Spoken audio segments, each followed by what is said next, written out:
Malgus let his anger build with each step he took toward the temple's entrance. The Force responded to his emotional state, caught him up in its power until he was awash in it. He sensed the seed of fear growing in the soldier's guts. "I said stop!" the lead soldier said again. "Do nothing," Malgus said to Alina over his shoulder. "These are mine." She let her hands fall slack to her sides and fell in behind him. The three guards spread out into an arc as they approached him, their movements cautious, blaster rifles ready. The entrance to the temple, a 15-meter-tall opening in the edifice's facade, loomed behind them. "Who are you?" the guard asked.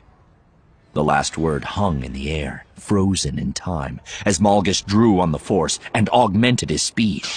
The hilt of his lightsaber filled his hand, and its red line split the air.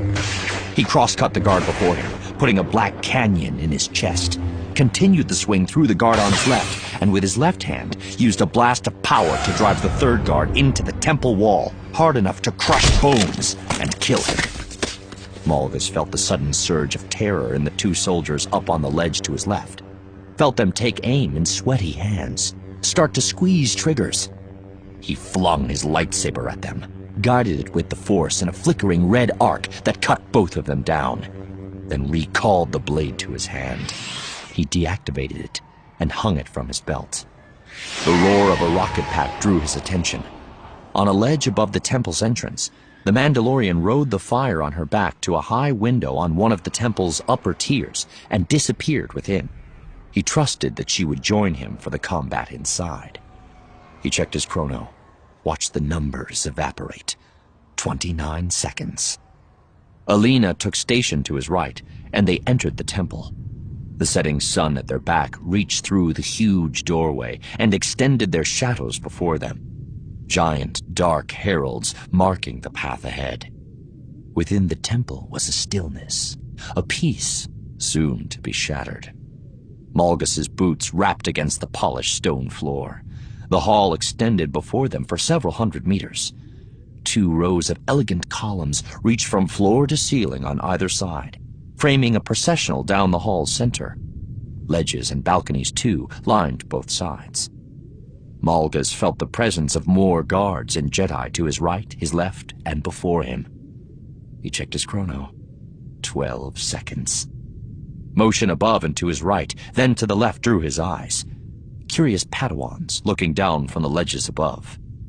Ahead, half a dozen robed and hooded Jedi dropped from the balconies and took station in the hall. Another Jedi descended the grand staircase at the end of the hall.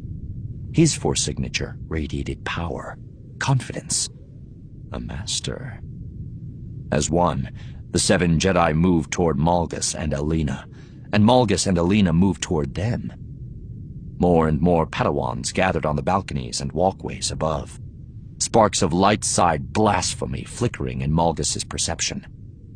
The more powerful Force signatures of the approaching Jedi pressed against Malgus, and his against theirs, the power of each distorting the other by its presence. In his mind, the countdown continued. The space between him and the Jedi diminished. The power within him grew. They stopped at 2 meters. The Jedi Master threw back his hood to reveal blonde hair graying at the temples, a handsome, ruddy face. Malgus knew his name from his intelligence briefings. Master Ven Zallo. In appearance, Zallo was everything Malgus, with his pale skin, scars, and hairless pate, was not. With respect to the Force, Malgus was everything Zallo was not. The 6 Jedi Knights accompanying Zallo spaced themselves around Malgus and Alina to minimize maneuvering room. The Jedi eyed him cautiously, the way they might a trapped predator. Alina put her back to Malgus. Malgus felt her breathing, deep and regular. Silence ruled the hall. Somewhere, a Padawan cleared his throat. Another coughed. Zallo and Malgus stared into each other's eyes, but exchanged no words. None were necessary. Both knew what would unfold next, what must unfold. The chrono on Malgus's wrist began to beep. The slight sound rang out like an explosion in the silent vastness of the hall. The sound seemed to free the Jedi to act. Half a dozen green and blue lines pierced the dimness as all of the Jedi Knights ignited their lightsabers, backed off a step, and assumed a fighting stance. All except Zalo, who held his ground before Malgus. Malgus credited him for it and inclined his head in a show of respect. Perhaps the Jedi Knights thought the beeping chrono indicated a bomb of some kind. In a way, Malgus supposed it did. From behind, another sound broke the silence, the whine of the hijacked dropship's approaching engines. Malgus did not turn. Instead, he watched the events behind him by watching the events before him. The Jedi Knights stepped back another step, looking past Malgus, uncertainty in their expressions. Alina pressed her back against Malgus. No doubt she could see the dropship by now as it roared downward toward the temple. Zalo did not step back, and his eyes stayed on Malgus. The sound of the dropship's engines grew louder, more acute, a prolonged mechanical scream. Malgus watched the eyes of the Jedi Knights widen, heard the shouts of alarm from throughout the hall, then the screams, all of them soon overwhelmed by the roar of the reinforced dropship slamming at speed into the front of the temple. Stone shattered, and the temple's floor vibrated under the impact. Metal bent, twisted, and shrieked. People, too, bent, twisted, and shrieked. The explosion colored the hall in orange.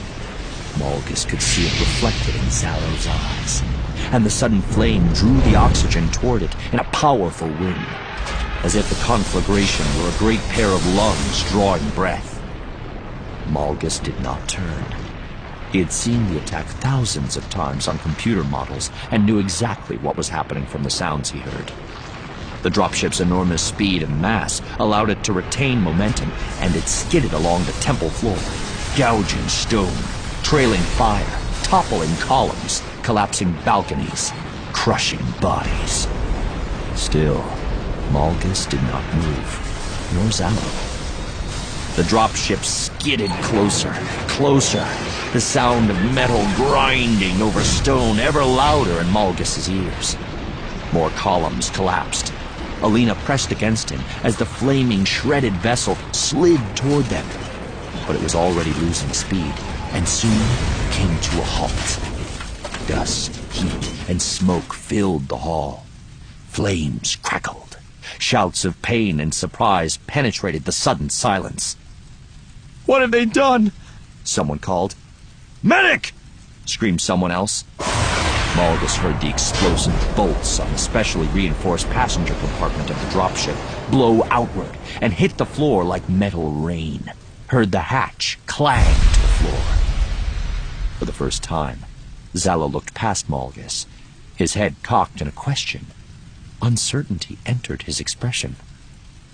Malgus savored it. A prolonged, irregular hum sounded as the 50 Sith warriors within the dropship's compartment activated their lightsabers. The sound heralded the fall of the temple, the fall of Coruscant, the fall of the Republic. Malgus flashed on the vision he'd seen on Korriban of a galaxy in flames. He threw back his hood, smiled, and activated his lightsaber.